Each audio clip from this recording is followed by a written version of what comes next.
Bonjour et bienvenue dans cette vidéo d'analyse sur le ZS qui est encore le soybean. Donc, on va essayer d'analyser. Je vais vous dire ce que je pense de ce marché et pour moi, quelle est la probable évolution des prix, du prix à court terme de ce marché et pourquoi je pense que le marché peut se diriger à court terme dans telle zone ou telle zone. Donc, on va aller. Premièrement, moi, je pense que à court terme, il faut acheter ce marché. Pourquoi? Parce que sur mon graphique, j'ai une pattern harmonique crabe qui est une figure de retournement, retournement j'ai une pattern harmonique crabe bullish qui est une figure de retournement haussière. Donc là, je vais essayer de valider parce que vous savez que les indicateurs, mon indicateur m'a tracé une pattern harmonique crabe, mais les indicateurs sont uniquement des formules mathématiques qui sont basées sur le prix, donc il faut une analyse profonde. Donc, la première chose que je vais faire, je vais déjà essayer de valider cette forme harmonique, voir si les valeurs de retracement et d'extension de Fibonacci sont respectées. Donc, on va aller, je vais prendre mon outil de Fibonacci, donc je vais essayer de valider le point B et le point D. Donc, il faut savoir que pour cette pattern, le point B, à mon avis, doit être entre les 50% et les 32%. Et le point D doit être une extension de 1,618. Donc, on va aller là, vers du point X au point A et puis j'étends. OK. Et nous verrons, voilà.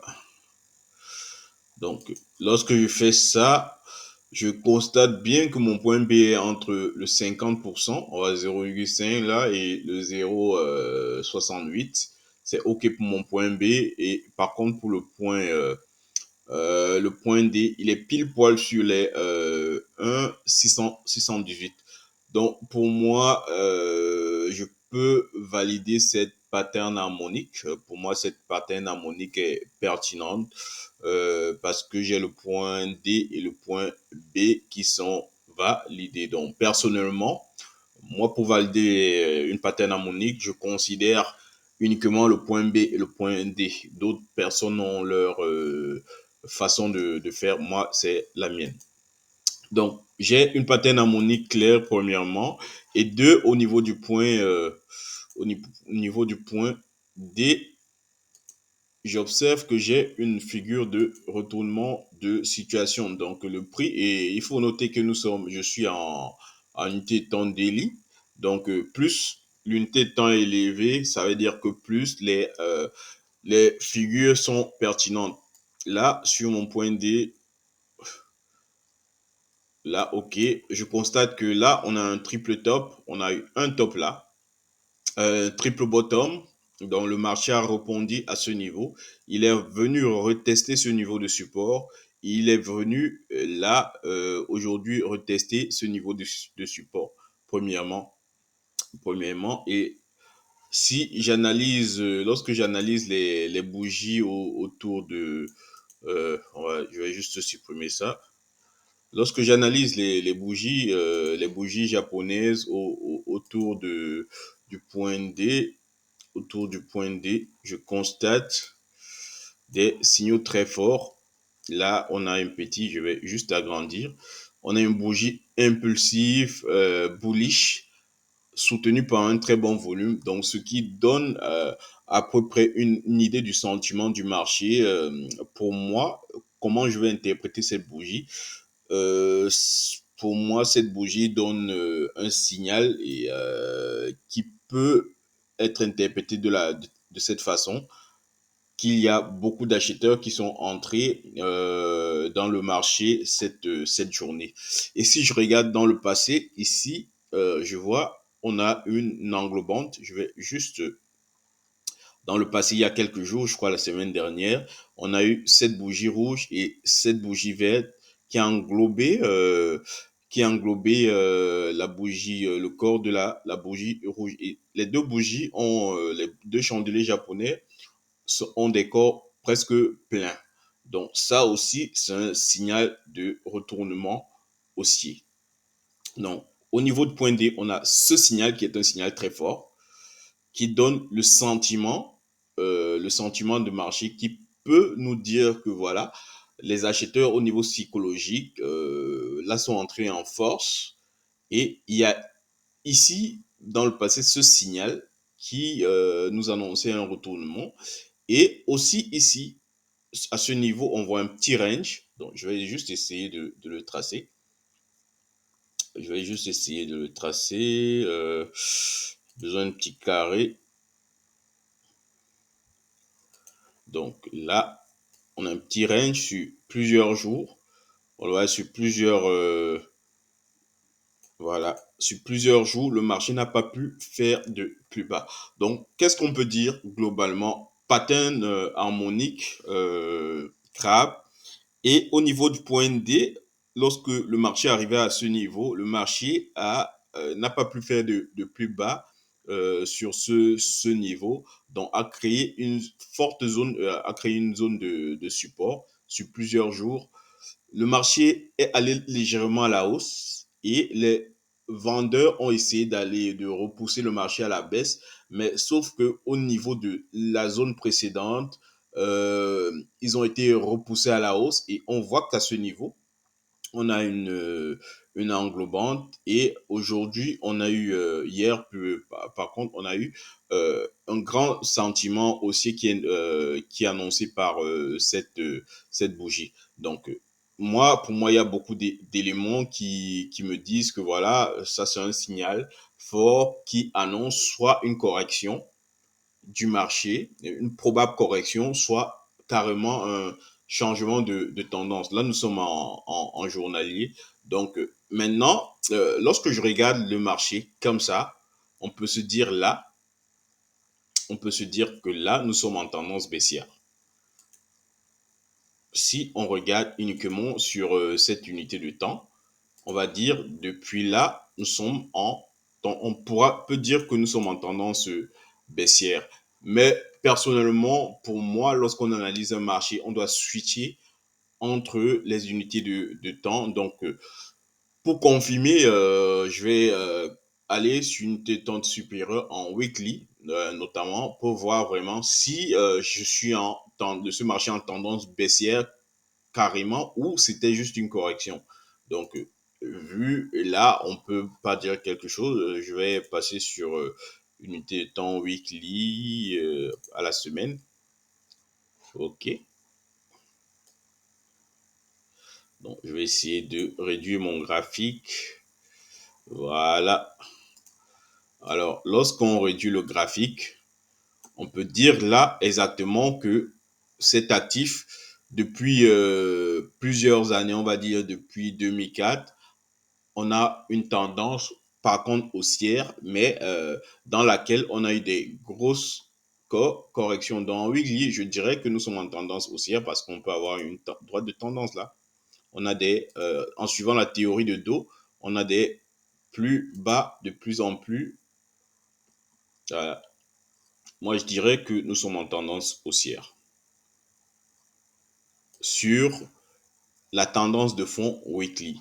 Mais en journalier, on était en tendance baissière. Donc, je peux concrètement dire que là, on a eu en journalier, on a eu une correction du marché et que ce marché probablement peut se retourner à la hausse. Donc, on a un signal, euh, on a un signal de retournement haussier en journalier et notre tendance de fond est tendance haussière.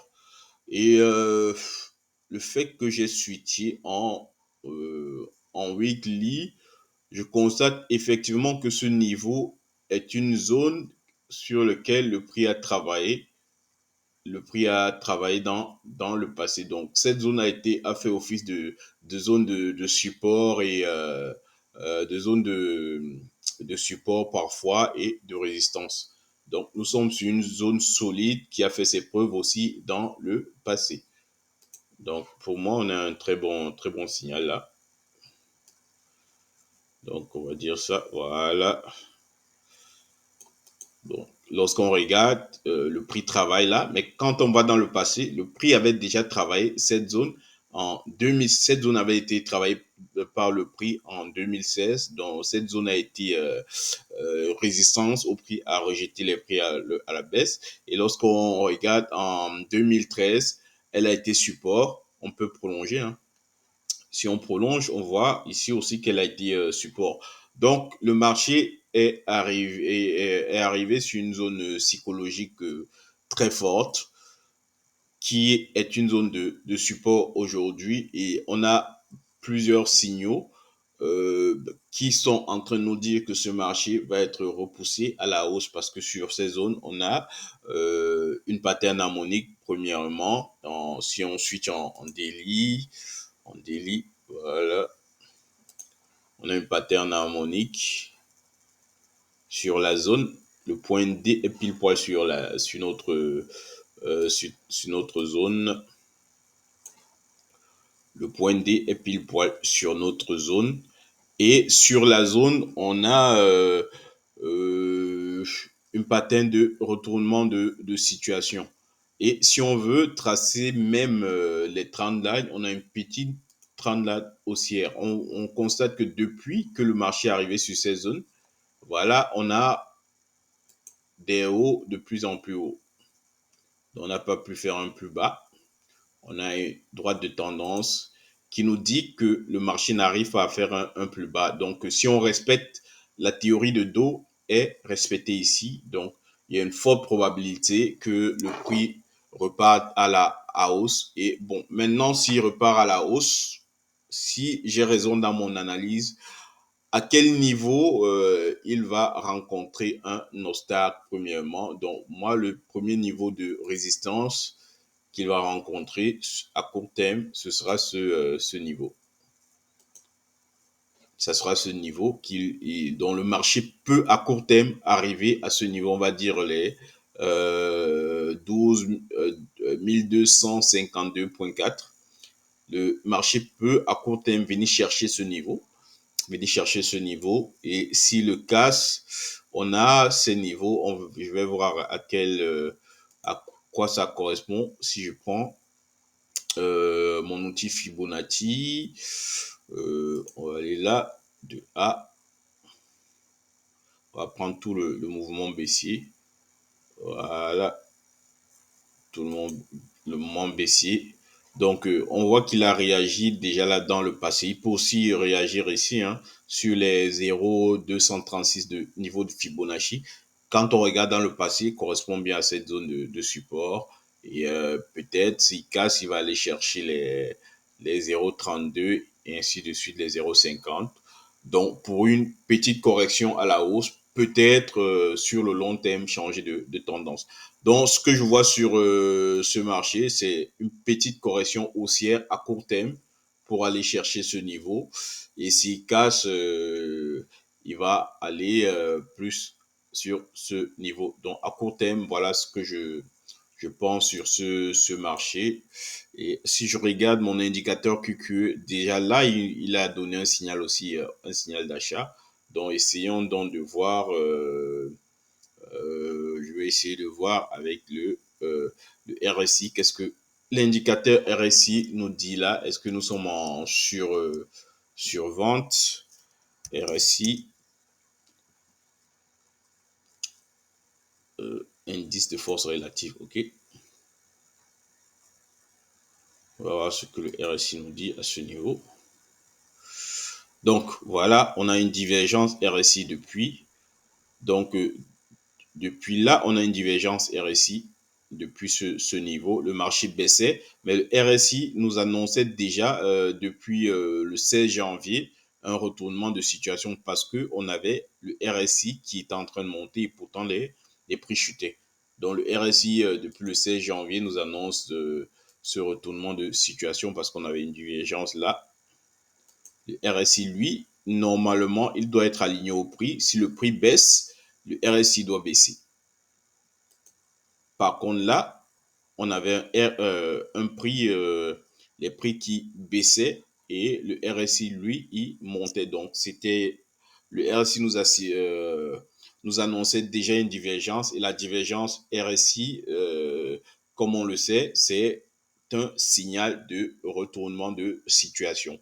Donc maintenant, il fallait attendre de bons signaux et le bon signal, c'est cette pattern de retournement de situation. Donc, d'après mon analyse technique, je dirais à court terme, ce marché, on peut l'acheter jusqu'à ce niveau et voir, pourquoi pas, après ce niveau, voir comment les prix vont se comporter et acheter encore pour aller chercher les plus hauts. Donc, ça, c'est mon analyse technique, mais comme vous le savez, ce qui a le dernier mot, c'est le marché. Vous pouvez faire une analyse technique, avoir tous les signaux possibles, mais le marché finit par décider de faire ce qu'il veut. Mais personnellement, si je dois intervenir dans ce marché, je vais prioriser un achat à court terme parce qu'il y a beaucoup d'éléments qui me disent que à court terme, on peut avoir une correction haussière. De toutes les façons, je reviendrai vers vous dans le futur et on verra qu'est-ce qu'a fait réellement ce marché. Merci.